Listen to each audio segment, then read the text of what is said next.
Hello दोस्तों, सभी जन 0.1 में आपका स्वागत है। और आज मैं आपको बताने जा रहा हूँ एक नई टॉपिक जो भारतीय स्वतंत्रता आंदोलन से जुड़ी है, जिसमें हम आपको बताएंगे 3 गोलमेज सम्मेलन के बारे में।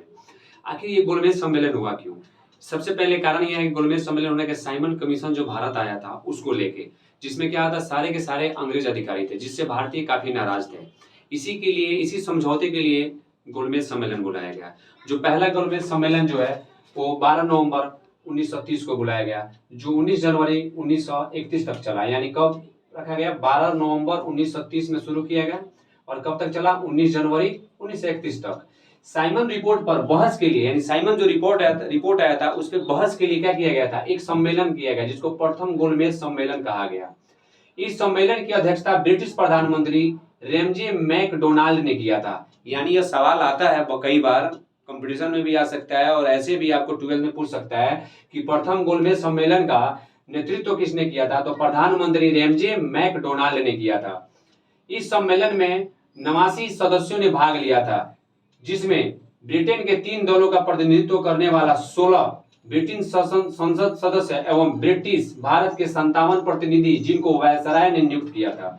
यानी कहा जाए तो इस सम्मेलन में 89 सदस्य ने भाग लिया, जिसमें ब्रिटेन के 3 दल, यानी ब्रिटेन के जो 3 दल थे जो काम करते थे, उनमें से 16 ब्रिटिश संसद सदस्य एवं ब्रिटिश भारत, यानी ब्रिटिश भारत मतलब जिसमें ब्रिटेन पूर्ण रूप से अपना वर्चस्व अपनाया था, जिसमें देशी रियासत का कोई हस्तक्षेप नहीं था, वहां से 57 और देशी रियासत कितने थे? 16। यानी 16 सदस्य कौन थे? देशी रियासत के थे। और ब्रिटिश भारत से कितने थे? 57, जिसको वायसराय ने नियुक्त किया था।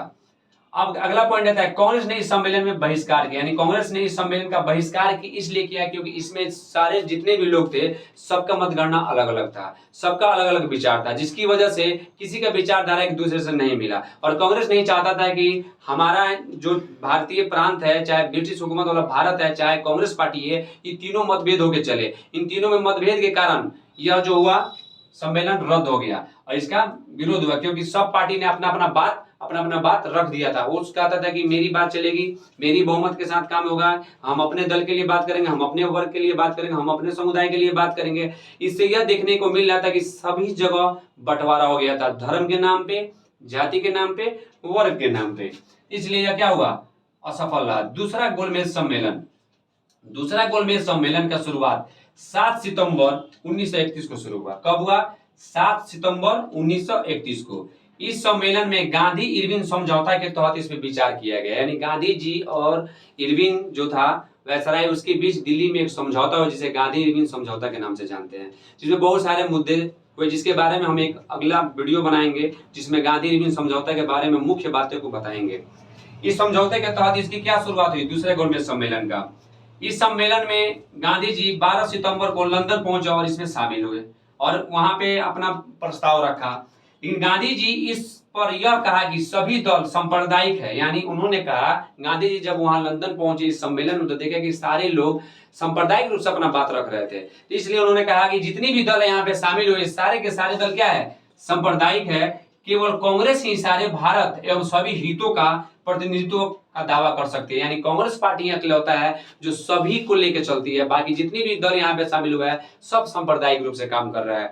इसलिए सरकार ने गांधी जी की मांग को ठुकरा, यानी गांधी जी की इस बात को कहने के तत्पश्चात वहां की सरकार ने इनकी बातों को ठुकरा दिया, जिसकी वजह से गांधी जी पुनः सविनय अवज्ञा आंदोलन की शुरुआत करने की सोची। यानी कहा जा सकता है, इसमें एक चीज मैंने डाल रखा है कि जब ये सम्मेलन दूसरा बुलाया गया तो गांधी इरविन समझौता हुआ था, इसमें यह बात रखी गई थी कि हम लोग क्या करेंगे, हम सविनय अवज्ञा आंदोलन जो मैंने शुरू किया उसको वापस लेंगे। उन्होंने वापस ले लिया था, लेकिन अंग्रेजों ने उनकी बात जब नहीं मानी तो वह उसे पुनः शुरुआत करने की कोशिश किए।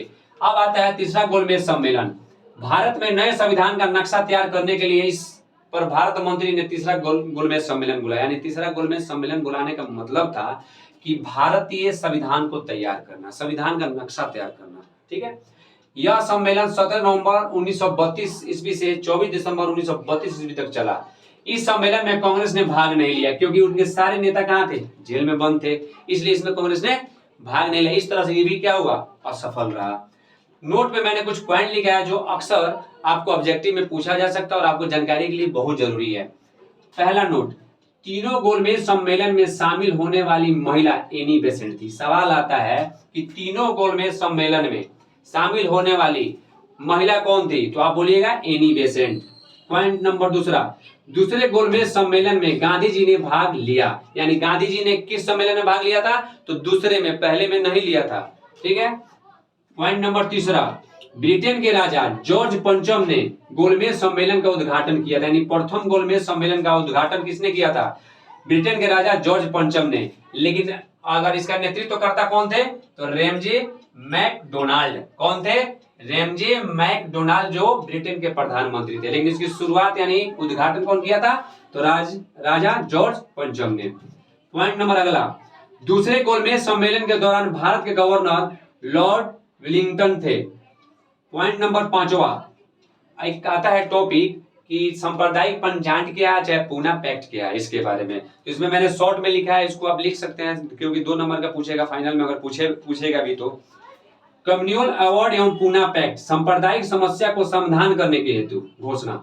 यानी अंग्रेजों को ऐसा लगता था कि भारतीय लोग अपना संविधान अपने हिसाब से नहीं लिख सकते हैं, क्योंकि इनमें काफी भेदभाव है, काफी विभिन्नता है, जिसके कारण उन्होंने अपना एक विचारधारा रखने के लिए क्या बनाया, संविधान सभा गठन करने की कोशिश की। दूसरे गोलमेज सम्मेलन में 16 अगस्त 1932 ईस्वी को प्रधानमंत्री रेमजे मैकडोनाल्ड ने की, जिसे कम्युनल अवार्ड या सांप्रदायिक पंचायत कहा जाता है। यानी इन्होंने पूरे जो समुदाय था उसको क्या किया, सामुदायिक रूप से बांट दिया। यानी उनका मानना था हिंदू धर्म से हरिजन को अलग कर दिया, यानी हिंदू समाज से कहा जाए तो हरिजन शब्द को अलग कर दिया, मुसलमान को अलग कर दिया, और बाकी जो धर्म वाले लोग थे उनको अलग करके सांप्रदायिक मुद्दा खड़ा कर दिया, जो गांधी जी नहीं चाहते थे, जिसके बारे में मैंने यहाँ पॉइंट लिखा है। ब्रिटिश किसके तहत, कम्युनल अवार्ड यानी सांप्रदायिक पंचायत के तहत ब्रिटिश हिंदू समाज से हरिजन को अलग कर उनकी नीति पर फूट डालो शासन करो की नीति अपनाई। वो अंग्रेज जानते थे कि अगर हिंदू समाज में भी अगर बंटवारा बांधना है तो क्या कीजिए, ब्राह्मण को अलग कर दीजिए और हरिजन को अलग कर दीजिए, जिससे क्या होगा, समाज बढ़ जाएगा। समाज बटा रहेगा तो हम शासन आसानी से चला सकते हैं, अपना मनमानी कर सकते हैं, जो उन्होंने किया। गांधी जी ने यह कहा कि अगर सरकार सांप्रदायिक पंचायत की घोषणा करेगी, यानी अगर सरकार जो सांप्रदायिक पंचायत बनाया है किसके तहत, रेमजे मैकडोनाल्ड के तहत, अगर वो इसको घोषणा करती है तो वो अमरण अनशन में बैठ जाएंगे। लेकिन सरकार ने गांधी जी की बातों को नहीं माना और उसने इस चीज की घोषणा कर दी। गांधी जी 28 सितंबर 1932 को आमरण अनशन पर बैठ गए, जिससे सारा देश व्याकुल उठा, क्योंकि लोगों को लगा कि सूर्य पे एक ग्रहण लग गया। Madan Mohan Malviya, doctor Rajendra Prasad, Rajagopalachari, MC. राजा के निरंतर प्रयास से गांधी जी ने एक समझौता किया और 26 सितंबर 1932 को एक समझौता है जिस पर गांधी जी ने हस्ताक्षर किया, जिसे पूना पैक्ट के नाम से जानते हैं। यानी सांप्रदायिक पंचायत में आप क्या समझे, यानी सांप्रदायिक रूप से अंग्रेजों ने हमें बांट दिया, सबके मन में क्या, जहर घोल दिया। गांधी जी इसके खिलाफ थे। गांधी जी जब अनशन में बैठे फिर भी उन लोगों को कोई फर्क नहीं पड़ा। बाद में भारतीय कुछ नेता थे जिन्होंने क्या किया, मदन मोहन मालवीय, डॉक्टर राजेंद्र प्रसाद, राजगोपालचारी, एम.सी. राजा, इन लोगों ने गांधी जी को समझाया, ब्रिटिश सरकार से समझौता करके 1932 यानी 26 सितंबर 1932 को पूना पैक्ट का एक समझौता, जिसे पूना पैक्ट यानी पूना में जो समझौता, इसीलिए इसको क्या नाम रख दिया गया, पूना पैक्ट। इस समझौते के तहत गांधी जी जीवन भर हरिजनों को उद्धार के लिए लड़े हैं और हमेशा लगे रहे। आज उन्हीं का दिया यह नाम है हरिजन शब्द। हरि मतलब भगवान, जन मतलब लोग, यानी भगवान के बनाए लोग, यानी हरिजन का मतलब ये होता है। और इस उद्धार के लिए हमेशा लड़े। यानी आपने इसमें ये जानकारी हासिल करने की कोशिश की कि किस प्रकार गोलमेज सम्मेलन हुआ, क्यों हुआ, उसका उद्देश्य क्या था। गोलमेज सम्मेलन क्यों हुआ, क्योंकि साइमन कमीशन आया था जिसमें ब्रिटिश सारे सदस्य थे, भारतीयों को नहीं रखा गया था। इसी समझौता के लिए, इस गलतफहमी को दूर करने के लिए, इनमें जो खटास पैदा हो गया था भारतीय और ब्रिटिश हुकूमत के बीच में, उसको समझौता करने के लिए गोलमेज सम्मेलन किया गया। इसका उद्देश्य क्या था, फूट डालो शासन करो, एक तरह से देखा जाए। क्योंकि आपने तीनों सम्मेलन में देखिए कहीं ना कहीं अंग्रेजों ने क्या किया, अपनी नीतियां अपनाई है, जिसकी वजह से क्या हुआ है, आपसी विवाद बढ़ता गया है। नोट नंबर 1 पॉइंट बहुत अच्छा है। तीनों गोलमेज सम्मेलन में, जैसे मैंने पहला में क्या बोला कि दूसरे गोलमेज सम्मेलन के दौरान भारत का, सॉरी माफ कीजिएगा, क्षमा चाहते हैं, तीनों गोलमेज सम्मेलन में शामिल होने वाली महिला कौन थी। मैंने यहाँ महिला पूछा तो एनी बेसेंट। अगर यही पूछा जाए कि तीनों गोलमेज सम्मेलन में भाग लेने वाला पहला व्यक्ति कौन था, तो डॉक्टर भीमराव अंबेडकर। और तेज बहादुर सप्रू, ये 2 व्यक्ति जो थे वो तीनों गोलमेज सम्मेलन में शामिल हुए थे। देखिए डॉक्टर भीमराव अंबेडकर ने इतनी बेहतरीन से तीनों सम्मेलन में देखा, बड़ा विचार करके उन्होंने संविधान लिखा है। तो कहा जा सकता है इनका बहुत बड़ी भूमिका रही हमारे देश में, हमारे देश को सही दिशा में लेके जाने के लिए। क्योंकि कहा जाता है कि अगर सभा का आयोजन होता है, सभा में आपने भाग लिया है तो सभा में बहुत ऐसी चीजें आप सीख सकते हैं जो शायद आप सभा से अलग रह के नहीं सीख सकते हैं। इसलिए इसमें डॉक्टर भीमराव अंबेडकर का भूमिका ज्यादा रहा है।